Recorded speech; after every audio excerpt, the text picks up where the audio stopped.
ليه القطة السافلة؟ ليه حورية فرغلي تعمل القطة السافلة؟ الموضوع كله كان غلط، وهو ما كانش مفهمني خالص ان انا هعمل القطة السافلة دي. هو كان مفهمني ان انا هعمل اغنية للفرح فيها كأنها كذا حد بيغني فيها، وانا فعلا غنيت انا فعلا غنيت القطعة بتاعتي فيها.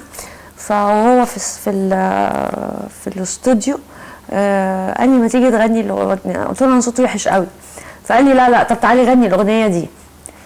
فغنيتها، فبعد كده لقيته عملها ومنزلها وبتاع. يعني انت وانت بس انا وانا بقولها كنت بشوف الكلام، بس انا كلامي ما فيهوش اي حاجه وحشه. كلامي انا ما فيهوش اي حاجه وحشه، ما فيش حاجه ولا كلمه خارجه. كلامي انا لو تشوف كلامي انا بقول كلامي كله ما فيهوش حاجه. انت اتضحك عليكي بس هو اتضحك عليا وعملتها كادو كمان. يعني هو كمان انتهز يعني ان انا قلت اوكي. انا حماره لدرجه ان انا قلت اوكي علشان اساعد حد وفي الاخر يأذيني.